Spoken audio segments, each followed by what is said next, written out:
Te sens-tu piégé dans un puits d'angoisse? As-tu déjà essayé de t'en sortir, mais plus tu luttes, plus tu t'enfonces? Peut-être vis-tu un moment de ténèbres dans ton âme, un poids dans ton cœur, où il semble que personne ne te comprenne, où même Dieu semble silencieux. Mais aujourd'hui, je veux prier avec toi et te rappeler une vérité puissante. Ton secours vient du Seigneur. Il n'est pas distant. Il ne t'a pas oublié. Il est plus proche que tu ne l'imagines. La parole de Dieu, dans le psaume 40, nous montre le témoignage de quelqu'un qui a traversé ce lieu sombre, mais qui a été sauvé par Dieu lui-même. Le texte dit « J'ai patiemment attendu l'Éternel. Il s'est penché vers moi. Il a entendu mon cri. Il m'a retiré du gouffre tumultueux, de la boue du bourbier. Il a dressé mes pieds sur le roc. Il a affermi mes pas. » Ce n'est pas seulement une belle poésie, c'est une réalité spirituelle. David ne dit pas seulement que Dieu l'a aidé, il dit que Dieu s'est penché vers lui. Cela nous montre l'intimité du Seigneur avec ceux qui souffrent. Il n'est pas un Dieu lointain qui observe de haut. Il est un Père qui se penche, qui s'approche, qui descend dans la boue pour nous en sortir avec ses mains pleines de miséricorde. Ce puits de perdition peut avoir plusieurs noms. Cela peut être une dépression silencieuse, une crise familiale, une dette qui t'empêche de dormir, une addiction cachée, ou encore un passé douloureux qui continue de crier en toi. Mais quel que soit le nom de ta douleur, il y a un Dieu qui connaît chaque détail et qui a le pouvoir de t'en libérer. Et plus encore, il ne fait pas que te sortir de là. Il te relève, il place tes pieds sur le roc, et ce roc, c'est Christ. Il est la base solide, il est celui qui donne une direction quand tout semble flou. Il est celui qui affermit nos pas. C'est pourquoi, en ce moment, prions ensemble. Et je t'invite à ouvrir ton cœur avec sincérité devant le Seigneur. Père, au nom de Jésus, nous crions maintenant pour chaque personne qui se sent étouffée, pour tous ceux qui sont dans un puits sombre, dans un bourbier profond, sans voir d'issue. Nous te demandons, penche ton oreille, Seigneur, étends ta main puissante et sauve. Sauve de la boue, de la culpabilité, de l'anxiété, de la pauvreté, du péché caché, de la douleur émotionnelle, de l'angoisse silencieuse. Place, Seigneur, nos pieds sur le roc, affermis nos pas. Donne-nous une direction, une vision claire, le courage de continuer. Que ta présence remplisse les vides et restaure ce qui a été brisé. Nous te remettons tout, en ayant confiance que tu es avec nous. Au nom de Jésus, Amen. Le texte continue en disant « Heureux l'homme qui place sa confiance dans le Seigneur. Éternel, mon Dieu, tu as multiplié tes merveilles et tes desseins en notre faveur. Rien ne peut se comparer à toi. Je voudrais les dire et les proclamer, mais leur nombre est trop grand pour qu'on en fasse le récit. T'es-tu déjà arrêté pour réfléchir au nombre de fois où Dieu t'a protégé, même sans que tu t'en rendes compte? Combien de portes il a fermées, parce qu'il savait qu'elles te feraient du mal? Combien de fois il t'a gardé en silence, sans que tu en saches rien? David affirme, « Si je voulais raconter tout ce que Dieu a fait, je ne pourrais pas le compter. » C'est ça, la foi. Faire confiance, même quand on ne comprend pas. C'est croire sans voir. C'est se reposer, en sachant que même dans le silence, Dieu est à l'œuvre. La vérité, c'est que les plus grands miracles se produisent souvent dans l'ombre, dans les temps d'attente, lorsque le cœur est formé, quand Dieu nous façonne. Regarde les exemples. Joseph a été trahi par ses frères, vendu, emprisonné injustement, oublié. Mais au bon moment, il a été élevé et est devenu gouverneur d'Égypte. Anne pleurait en silence dans le temple, mais de son sein est né Samuel. l'un des plus grands prophètes de la Bible. Et même Jésus, le Fils de Dieu, a passé 30 ans dans l'anonymat avant de commencer son ministère. Tout cela nous enseigne que le temps de silence n'est pas un abandon, c'est une préparation. C'est pourquoi, si tu traverses un moment où tout semble figé, sans réponse, ne baisse pas les bras. Dieu ne se tait pas parce qu'il t'a oublié, mais parce qu'il travaille sur quelque chose qui dépasse ta compréhension. Ton temps caché peut être le champ où Dieu prépare les fruits qui vont transformer ton histoire. Prions encore une fois. Seigneur, apprends-nous à te faire confiance, même quand tout semble incertain. Enlève de notre cœur ce besoin de contrôler l'avenir. Aide-nous à nous reposer dans la certitude que tes pensées sont plus hautes que les nôtres. Que nous puissions avoir une foi ferme, inébranlable, une foi qui résiste aux tempêtes, qui ne dépend pas des circonstances pour croire. Rappelle-nous chaque jour tout ce que tu as déjà fait pour nous. Donne-nous de la reconnaissance, de l'espérance et une vision spirituelle. Nous savons que tu es à l'œuvre, et c'est pourquoi, même sans tout comprendre, nous te louons. Au nom de Jésus. Amen. Maintenant, si tu portes une culpabilité, un regret, un passé qui fait encore mal, reste avec moi. Dans le prochain moment, nous allons entrer dans une prière profonde, fondée sur le psaume 51, en criant pour la miséricorde, la restauration et la guérison intérieure. Ne t'arrête pas maintenant. Dieu veut encore te parler. Si vous êtes encore là, c'est parce que quelque chose en vous crie pour un changement, pour une délivrance. Peut-être que vous êtes fatigué de porter le poids de vos erreurs passées, de vos fautes anciennes, de péchés qui tentent de vous enchaîner. Mais je veux vous dire quelque chose de puissant. La grâce de Dieu est plus grande que votre culpabilité. La miséricorde du Seigneur n'a pas de fin. Il ne regarde pas votre passé pour vous condamner. Il regarde votre cœur aujourd'hui et vous pose cette question. Es-tu prêt à revenir à la maison? David, un homme selon le cœur de Dieu, a lui aussi chuté. Il a péché. Il a commis l'adultère, a tenté de cacher son erreur. Puis il a fini par ouvrir les yeux. Quand il a compris jusqu'où il était allé, il ne s'est plus caché. Il a ouvert son cœur devant Dieu. Et ce qu'il a écrit est devenu l'un des psaumes les plus profonds de toute la Bible, le psaume 51. David commence en disant « Aie pitié de moi, ô Dieu, selon ta bonté, selon ta grande miséricorde, efface mes transgressions. » Il reconnaît que le pardon ne vient pas parce que nous le méritons, mais parce que Dieu est bon, parce qu'il est miséricordieux, parce qu'il nous aime, même en connaissant nos fautes. David poursuit. « Lave-moi complètement de mon iniquité et purifie-moi de mon péché. Contre toi seul, j'ai péché et j'ai fait ce qui est mal à tes yeux. » C'est la prière de quelqu'un qui comprend qu'il ne sert à rien de cacher quoi que ce soit à Dieu, qu'on ne peut pas maquiller nos erreurs, que la vraie guérison commence quand on arrête de fuir et qu'on se rend, quand on dit « Seigneur, j'ai péché. Je n'ai pas d'excuse, mais je sais que tu peux me laver. Je veux recommencer. » Peut-être que vous avez vécu des choses que personne ne sait. Peut-être que vous avez commis des erreurs qui font encore mal à l'âme. Mais Dieu ne veut pas que vous restiez prisonnier de votre passé. Il ne veut pas que votre identité soit marquée par la culpabilité. Il veut vous purifier. Il veut vous guérir. Il veut vous restaurer. Et maintenant, ensemble, prions comme David a prié. Seigneur, nous reconnaissons nos fautes. Nous ne voulons plus faire semblant. Nous ne voulons plus cacher nos blessures derrière des sourires. Nous te demandons pardon. Aie pitié de nous. Lave-nous entièrement.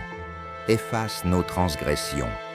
purifie notre cœur, restaure notre âme, enlève le poids de la culpabilité, enlève le fardeau du regret, aide-nous à nous pardonner à nous-mêmes, aide-nous à pardonner ceux qui nous ont blessés, donne-nous un cœur nouveau, un esprit droit, pur, sincère. Père, que ta présence nous purifie maintenant. Que toute voix d'accusation soit réduite au silence. Que le sang de Jésus-Christ, l'agneau de Dieu, qui ôte le péché du monde, coule sur nous maintenant et nous rende plus blancs que la neige. Au nom de Jésus, nous recevons ton pardon. Pas parce que nous le méritons, mais parce que tu es bon, parce que tu l'as promis. Et ta promesse est claire. Si nous confessons nos péchés, tu es fidèle et juste pour nous pardonner et nous purifier de toute iniquité. Merci, Père. Amen. Dans ce même psaume, David dit encore quelque chose de très spécial. Ô Dieu, crée en moi un cœur pur, renouvelle en moi un esprit bien disposé. Ne me rejette pas loin de ta présence, ne me retire pas ton Esprit Saint. Rends-moi la joie de ton salut. Remarquez cela. David ne demande pas seulement le pardon. Il demande un cœur nouveau, une nouvelle disposition spirituelle. Et surtout, il demande la joie du salut. Parce que le péché nous vole notre joie. Il nous éloigne de la présence de Dieu. Il nous remplit de peur, de honte, de vide. Mais quand nous sommes pardonnés, quelque chose de merveilleux se passe. Sa présence revient. La joie revient. L'âme respire à nouveau. Vous pouvez vivre cela aujourd'hui. Vous pouvez sortir de ce puits et vivre léger, purifié, libre. La seule chose que Dieu vous demande, c'est un cœur sincère, brisé, prêt à recommencer. Alors, prions encore une fois en demandant ce cœur nouveau, cette nouvelle disposition, cette joie du salut. Père, nous voulons plus que le pardon. Nous voulons une transformation. Crée en nous un cœur pur, un cœur qui aime ce que tu aimes, un cœur sensible à ta voix, un esprit fort, stable, qui ne renonce pas, qui ne négocie pas ses valeurs, qui ne fait pas marche arrière. Seigneur, ne nous éloigne pas de ta présence. Rien n'est plus précieux que d'être avec toi. Rien n'a plus de valeur que de sentir ton esprit en nous. Restaure notre joie, la joie de savoir que nous sommes tes enfants aimés, la joie de vivre en paix avec toi, la joie d'être purifié, restauré, guéri. Que cette nouvelle saison commence maintenant. Une saison où ta présence est notre priorité, où ta volonté estime notre plus grand désir. Au nom de Jésus, nous prions. Amen. Maintenant que ton âme commence à être restaurée, que tu as déjà remis ta douleur, ta culpabilité et ton passé entre les mains de Dieu, il est temps de faire un pas de plus. Dans le prochain moment, nous allons parler de guérison intérieure plus profonde. Nous allons crier ensemble pour la restauration de tes émotions, de tes souvenirs et des blessures de ton âme qui n'ont pas encore été soignées. Ne t'arrête pas ici. Dieu a encore plus à accomplir en toi. Maintenant que tu t'es vidé devant le Seigneur, que tu as déposé ta culpabilité, ton péché et les chaînes du passé, il est temps de permettre à Dieu d'aller encore plus loin. Il y a une douleur que le temps n'a pas guérie. Il y a des blessures que les années ont seulement cachées. Des blessures émotionnelles, de vieux traumatismes, des paroles que tu as entendues et qui te blessent encore. Des personnes qui t'ont fait du mal, t'ont abandonné, trahi. Des situations qui ont marqué ton âme, laissé des cicatrices invisibles, mais qui saignent encore à l'intérieur. Et c'est ici que le soin le plus tendre de Dieu entre en jeu.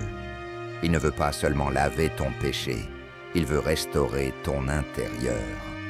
La Bible dit dans Jérémie 30, 17, « Mais je te donnerai la guérison, je panserai tes plaies, déclare l'Éternel. » Cette promesse n'est pas seulement pour le corps physique, elle est aussi pour l'âme. Dieu est le médecin qui guérit ce que personne ne voit. Il entre dans les recoins les plus cachés du cœur et touche là où personne n'a jamais osé poser la main. Peut-être as-tu été rejeté durant ton enfance. Peut-être as-tu été trahi par celui ou celle qui t'avait promis l'amour. Peut-être as-tu connu des abus, de la violence émotionnelle, un manque d'affection. Et tout cela s'est accumulé en toi comme un poids. Et quand tu essaies d'avancer, quelque chose continue de te tirer en arrière. Mais Dieu est ici aujourd'hui pour te dire « Je peux guérir cet endroit ». Ésaïe 61 nous montre ce que Jésus est venu faire pour nous. L'Esprit du Seigneur, l'Éternel, est sur moi, car l'Éternel m'a donné l'onction pour annoncer de bonnes nouvelles aux pauvres. Il m'a envoyé pour guérir ceux qui ont le cœur brisé, pour proclamer la liberté aux captifs et la délivrance aux prisonniers. C'est la mission de notre Sauveur, guérir les cœurs brisés, libérer ceux qui sont captifs à l'intérieur. Et peut-être que c'est toi, prisonnier de traumatismes, de mauvais souvenirs, de douleurs que tu n'as jamais réussi à exprimer. Mais maintenant, en cet instant précis, tu peux inviter Jésus à entrer dans cette pièce sombre de ton âme. Il ne va pas te juger, il va te guérir. Ferme les yeux et prie avec moi. Seigneur, je sais qu'il y a en moi des blessures que le temps n'a pas guéries. Il y a des douleurs que j'ai cachées si longtemps que je ne saurais même plus les nommer. Mais toi, Seigneur, tu sais. Tu as vu chaque larme que j'ai ravalée, chaque moment où j'ai été rejeté, chaque instant où je me suis senti seul, non aimé, invisible. Aujourd'hui, je t'invite, Saint-Esprit, à entrer dans ces lieux secrets. Touche mes souvenirs, montre-moi la racine de ma douleur, enlève ce poids de mon cœur, dénoue ce nœud dans mon âme, guéris les traumatismes de l'enfance, guéris les paroles dures que j'ai entendues, guéris la peur d'être abandonné, guéris cette insécurité qui me paralyse. Je veux être libre à l'intérieur, Seigneur, libre d'aimer, libre de faire confiance, libre d'être celui que tu m'as créé pour être. Je te remets maintenant toute amertume, toute rancune, toute colère. Je renonce à la douleur, je renonce à la vengeance. Je choisis de pardonner, même si cela me fait mal, parce que j'ai compris que pardonner, c'est me libérer moi-même. Saint-Esprit, fais briller la lumière, là où il n'y avait que ténèbres. Verse sur moi l'huile de la joie, essuie les larmes du passé, revêt-moi d'un habit de louange, au lieu d'un esprit abattu. Je reçois maintenant ta guérison, au nom de Jésus. Amen. Ressens cela. Ressens cette légèreté qui vient. Ressens le Saint-Esprit toucher des zones que tu ne savais même pas blesser. Il est en train de restaurer ton identité. Cet enfant blessé à l'intérieur de toi est accueilli, pris dans les bras du Père. Dieu est en train de reconstruire les fondations de ton être. La Bible dit dans le psaume 147, verset 3, « Il guérit ceux qui ont le cœur brisé et pansent leurs blessures. » Il ne fait pas que guérir, il reconstruit. Et lorsqu'il guérit, il transforme aussi la douleur en mission. Ce qui semble être des ruines aujourd'hui, Dieu le transforme en témoignage. Il ne gaspille aucune de tes larmes. Tout ce que tu as vécu servira à toucher d'autres vies. Ta douleur deviendra un ministère. Ta cicatrice deviendra un message. Dans 2 Corinthiens 1,4, il est écrit « Il nous réconforte dans toutes nos détresses, afin que nous puissions aussi réconforter ceux qui se trouvent dans quelque détresse, par le réconfort que Dieu nous a donné. » Cela signifie que tu aideras aussi d'autres à être guéris. Ce que Dieu fait maintenant en toi, il le fera aussi à travers toi. Mais avant cela, permette-toi d'être entièrement restauré. Laisse la présence de Dieu rester un peu plus longtemps avec toi. Reste en silence quelques instants. Respire profondément. Ressens sa présence. Écoute la voix du Père te dire « Tu es mon enfant bien-aimé. Je ne t'ai jamais cessé d'aimer. Même quand tu te sentais seul, j'étais là. Même quand tu pleurais sans comprendre, j'ai recueilli chaque larme. Tu n'es pas seul, tu ne l'as jamais été. Dieu est en train de te refaire maintenant, comme un vase dans les mains du potier. » Et dans la prochaine partie, nous allons parler de cela. Comment Dieu nous façonne, même au milieu des épreuves. Comment il utilise le désert pour nous préparer. Comment il transforme les cendres en quelque chose de glorieux. Reste avec moi. Le processus n'est pas encore terminé, mais la gloire qui vient après la douleur sera plus grande que tout ce que tu as vécu. Maintenant que tu es passé par ce processus de remise, de repentance et de guérison intérieure, il est temps de te relever en Dieu. Pas comme quelqu'un brisé, mais comme quelqu'un restauré par les mains du Père. Dieu t'appelle à vivre une nouvelle saison. La douleur que tu ressentais est en train d'être traitée. Le passé ne te retient plus. Les blessures sont en train d'être refermées. Maintenant, il est temps de marcher dans une vie nouvelle.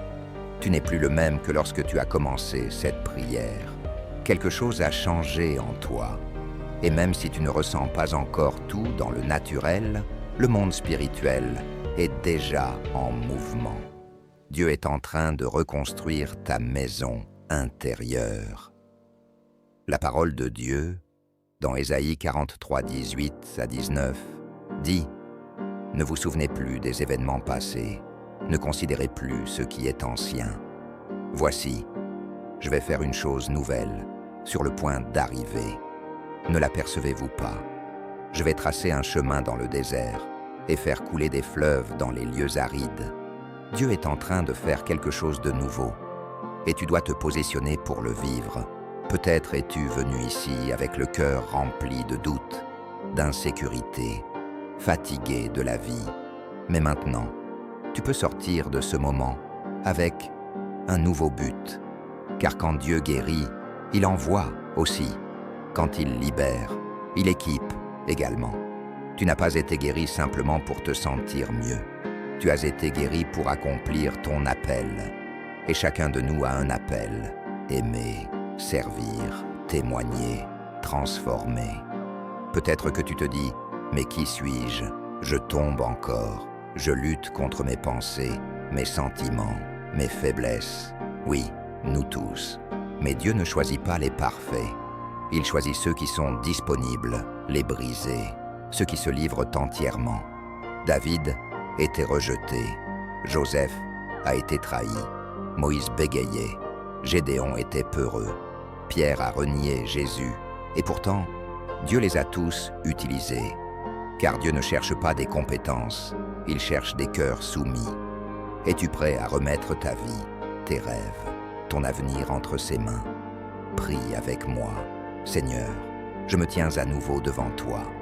Plus seulement comme quelqu'un de brisé, mais comme quelqu'un restauré par ta grâce. Je te remets mes chemins, mes projets, mon avenir. Je reconnais que, loin de toi, je ne suis rien. Mais avec toi, je peux tout. Je consacre mes dons, mon esprit, ma maison, mon temps, tout ce que je suis. Utilise-moi pour ta gloire. S'il y a un appel sur ma vie, confirme-le. Équipe-moi, façonne-moi, conduis-moi. Que je ne vive plus pour moi-même, mais pour ton but. Je choisis de marcher dans la sainteté. Je choisis de vivre dans la vérité. Je choisis de ne plus retourner à ce qui me blessait. Et si je tombe, Seigneur, relève-moi. Donne-moi la force. Ne me laisse pas abandonner. À partir d'aujourd'hui, je suis à toi, entièrement à toi. Au nom de Jésus. Amen. Ressens cette offrande. Le ciel, écoute. Le Saint-Esprit est en train de marquer ce moment. Tu ne quitteras pas cette rencontre avec Dieu comme tu es venu. À partir de maintenant, Tu commenceras à voir des portes s'ouvrir, des chemins s'aligner, la paix remplir ton cœur, des réponses arriver. Mais souviens-toi, le processus ne s'arrête pas ici. Il continue, chaque jour. Parce que la relation avec Dieu est comme un jardin. Elle a besoin d'être cultivée. Alors prends du temps pour lire la Bible, pour prier, pour faire silence et écouter la voix de Dieu. Nourris ton esprit. Le monde va essayer de te distraire. Les difficultés continueront d'exister. Mais maintenant, tu es fort, enraciné, guéri et préparé. Et quand les doutes reviendront, souviens-toi de cette promesse de Romains 8,28. Nous savons que toutes choses concourent au bien de ceux qui aiment Dieu, de ceux qui sont appelés selon son dessein. Même ce qui t'a fait souffrir servira à un but plus grand. Tu es choisi, tu es mis à part, tu es aimé. Dieu n'en a pas fini avec toi. En réalité, il commence juste. Si cette prière a parlé à ton cœur, partage-la avec quelqu'un qui a besoin de guérison et d'espérance. Sois un canal, un pont, une lumière. Et si tu veux continuer ce chemin avec nous, abonne-toi à cette chaîne. Grandissons ensemble spirituellement, jour après jour. Que Dieu te bénisse et n'oublie jamais, il y a un but plus grand sur ta vie. Vis pour ce but.